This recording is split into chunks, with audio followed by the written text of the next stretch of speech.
Hello everyone. Today I am with Mr. Patrick Fencer. He is Dean of School of Arts and Sciences at Ahmedabad University. He is there since summer of 2017. He also holds an additional position as a professor of public understanding of humanities, advocating for their importance in well-rounded education. Professor French is an award-winning historian and biographer and has a PhD in South Asian Studies and an MA in English and American Literature, both from the University of Edinburgh. In 2016-18, he was a visiting fellow at the Center for Research in Arts, School Sciences and Humanities at Cambridge University, and in 2018 he was a Derek Brewer visiting fellow at Emmanuel College, Cambridge, where he is a member. So welcome Patrick sir on Collegedunia platform. It's a pleasure to have us here. Thank you. I'm very happy to meet with Collegedunia and with your students remotely, and I'm looking forward to your questions. So on that note, coming down to the questionnaire session, being the Dean of Ahmedabad University, what is your philosophy of leadership? How would you describe your leadership style?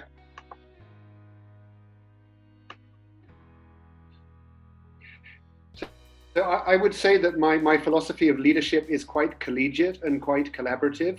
And there's also a very substantial part of communication within it because of the fact that when we began the school 3 years ago, it was very innovative and very new in that we had life sciences, mathematical and physical sciences faculty, but also the arts, humanities, social sciences, languages, and so on. And we were setting up courses, majors, a BA and BS program, where there was an expectation that the students were going to be able to learn in an interdisciplinary way, and where very high standard research was expected from the professors. A lot of what we were doing was different to most universities in India. And to that extent, in order to bring the professors with me on the journey, we had a very strong communication from the beginning of what we were trying to set up, what we were trying to build at Ahmedabad University. That's very nice, sir. Coming down to the next question, how does the curriculum of Ahmedabad University ensure the best practice of the industry? So our principle is that every student who comes into the university, whether they're doing engineering or they're doing a BBA, whether their interest is in finance and management, or whether they are part of the School of Arts and Sciences, they should be able to take a certain number of courses in a very different area. So somebody may be an engineer, but they might also want to study a course in early Indian philosophy. Somebody might be coming in order to do a major in history, and yet at the same time they might want to take a minor in an area of management. So the idea behind this is that the kind of education that we need in the 2020s is quite different to the sort of education that was around maybe one generation earlier, because so many industries are in the process of rapid evolution and change. The opportunity to do a narrow degree, graduate from university, go into a job and stay in the same industry or the same company for a lifetime is very much in the past. So we are assuming that the best students are going to be those who are able to evolve according to changing economic and social circumstances, but also address some of the direct threats to the world right now. Now that could be, for example, extreme climate change and the consequences for how people live in different places. It could be geopolitical disruption, with one country or one part of the world going up and another going down. We're very much at a point of transformation. And so the logic behind this kind of education is that students from the get-go are encouraged to be versatile and to be dynamic in their learning. That's very nice, sir. What are some of the biggest challenges you see, both for higher education in general and Ahmedabad University specifically? So I would say that the biggest challenge for higher education in India right now, or one of the biggest challenges, is the fact that students are often encouraged to take degrees that may be more useful in the past than in the future. So the assumption is often, oh, you should go to medical college, you should consider doing accountancy or engineering, or you should consider doing something that is structured around an economic paradigm that makes less sense into the future. And very much connected with that is an emphasis on passing exams, where the ability to pass an exam is to an extent an exercise of memorization. So if you're good at memorizing a textbook or you're good at memorizing answers, there are certain exams which you can get through well. But again, society and technology has changed, so the ability to memorize is probably less useful now than it has been at any other time in human history. So, if I want to know pi to 2,000 decimal places, I can look it up on the internet. So a more creative kind of learning, where the way the university is set up is less focused on the reproduction of answers and more focused on critical engagement, thinking, questioning, seeing what lies behind a particular hypothesis or where it might lead. I think that in the longer term, for the 20s, 30s, 40s, 50s, I think that's going to be a more productive kind of education. But in order to do that, there's quite a big mental shift involved, because a student and the student's family and parents may be thinking we should play safe, and the student should do the same as what somebody would have done in previous times, whereas we are very much encouraging them to be creative and innovative. That's very nicely summed up, sir. Moving down to next question. The education system in India and other foreign countries are structured very differently. In your experience, what can inbound student can get from the studying at Ahmedabad University? That's a really interesting question, because I grew up in England, in the UK. I went to university in Scotland. I've spent different periods of my life in different countries. I first came to Ahmedabad in, I think it must have been 1996 or 1997, on a research trip for a book I was writing called Liberty or Death, about the Indian freedom movement. And I then returned, 20, 30 years later in order to do this job.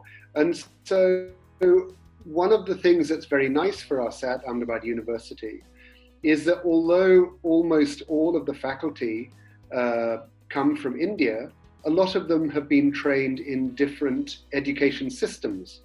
So I have colleagues in the School of Arts and Sciences who might have done their degrees, their PhD degrees in the US at Columbia or at Berkeley or University of Pennsylvania, or they might have done it in the UK at Cambridge or at Imperial University of London. Some colleagues who've been trained at good universities in the Netherlands at Leiden or in Canada at McGill.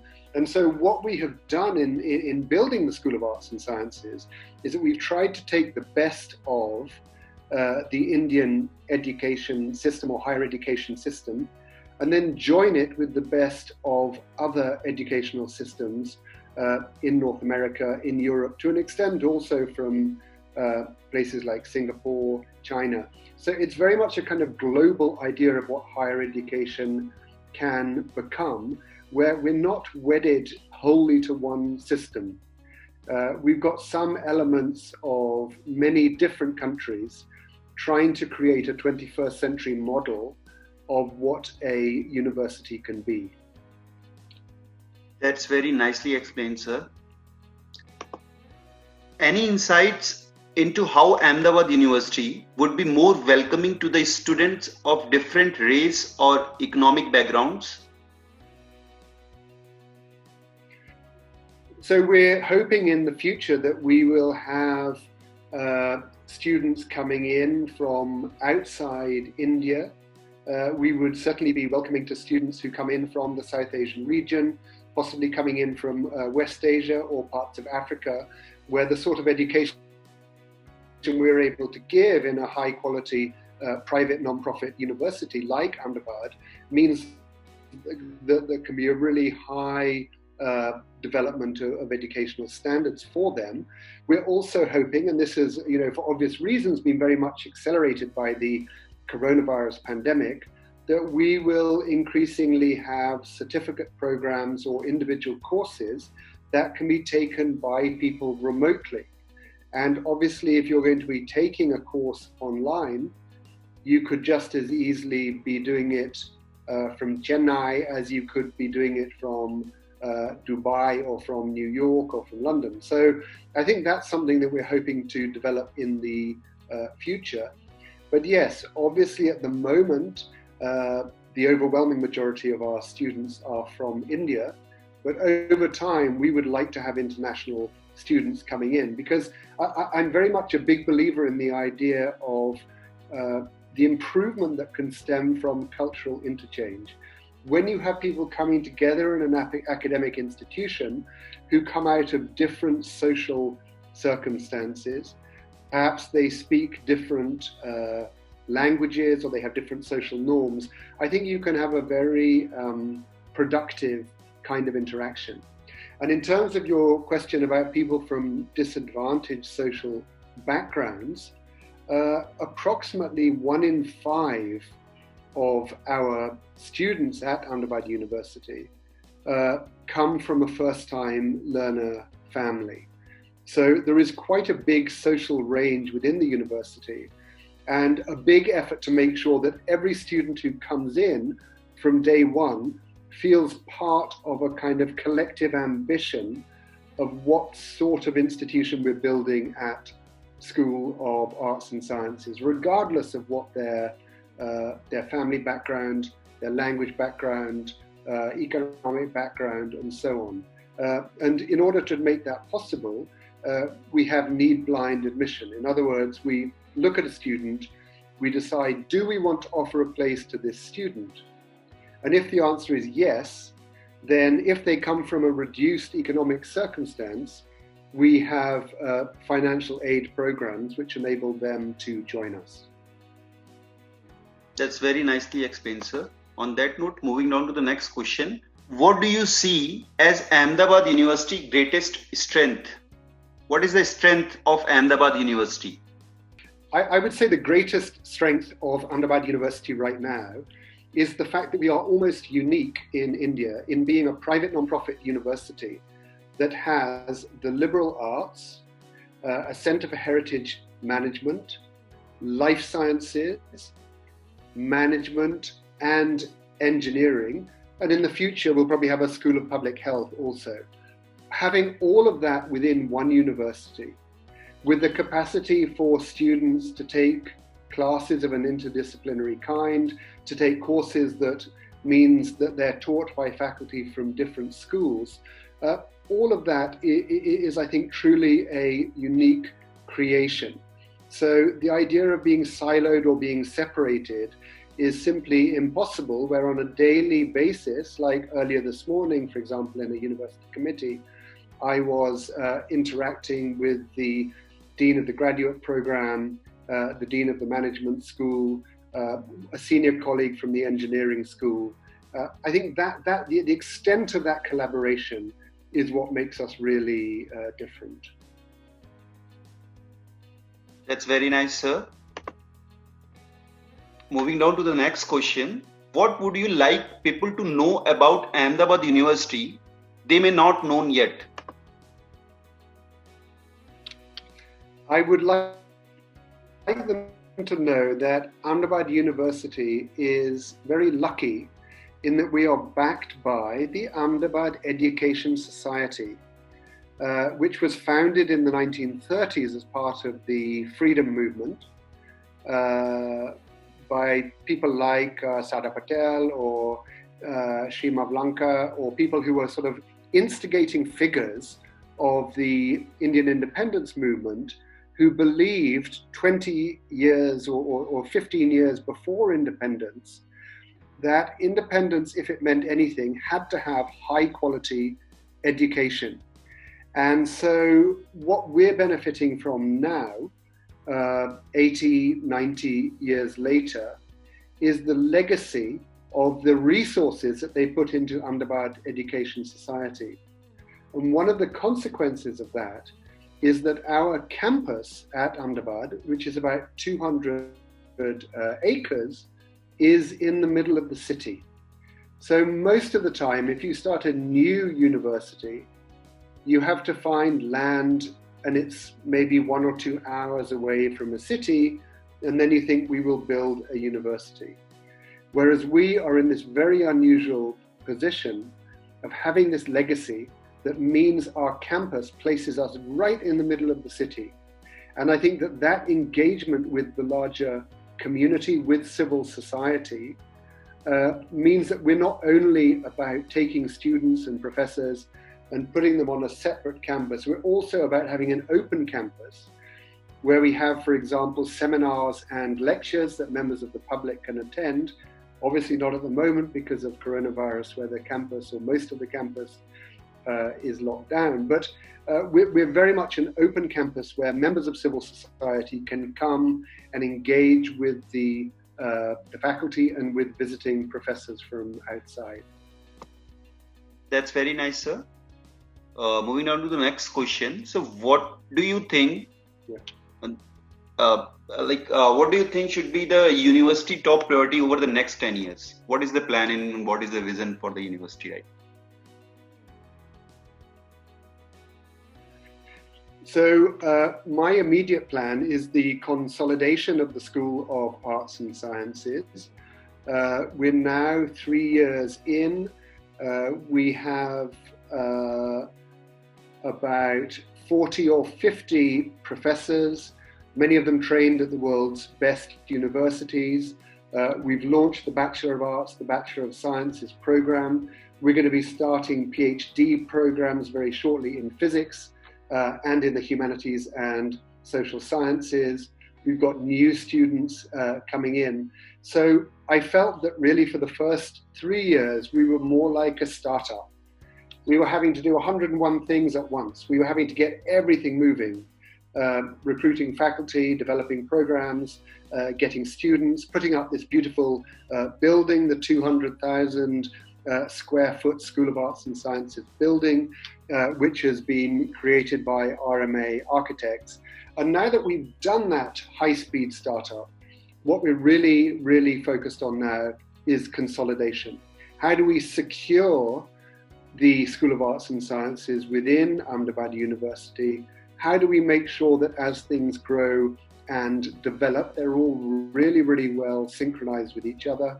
And also, how do we think, again from the start, about making sure that the quality of life that the students have, the day-to-day interactions that they have, the kind of academic support and life support that they get, means that they can be not only successful academic students, but also they can be fulfilled and well-functioning members of the broader society. So we do that in a variety of different ways.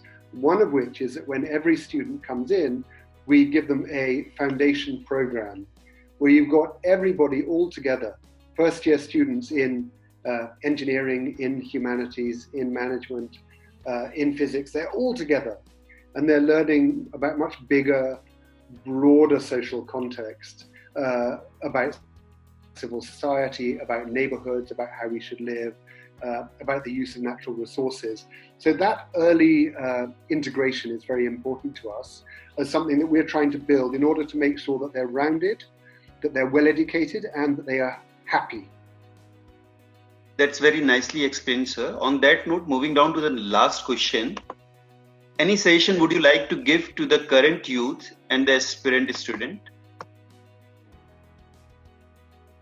So my message to students is, which is a very hard message to take on if you're in your teens, because the nature of being in your teens is that you look to your immediate world. But the message that I would give is look a little bit further ahead. Look forward to yourself being in your 20s or in your 30s and think about the kind of life, the kind of career, the kind of interests that you are likely to have and how you can incorporate those into academic study. Because what I think is very disheartening is when somebody goes to university, maybe they get a good qualification, but then immediately they're thinking, I did not enjoy that subject. I thought it was the right subject, or I was pressured to take that subject. You have to really think about, what am I good at? What am I interested in? Where do I want to go with my learning and with my life and my career? So that the degree program that you take, the particular courses you take, are the ones that you are studying them because you love the subject, because you're really, really engaged, and it gives you an opportunity to interface with your own future. So I would say to the students who are thinking about what to study, where to study, I would say follow your heart. On that note, sir, thank you for being a part on Collegedunia. It's a pleasure to have you on our platform. Okay, thank you, and best of luck to Collegedunia. Thank you.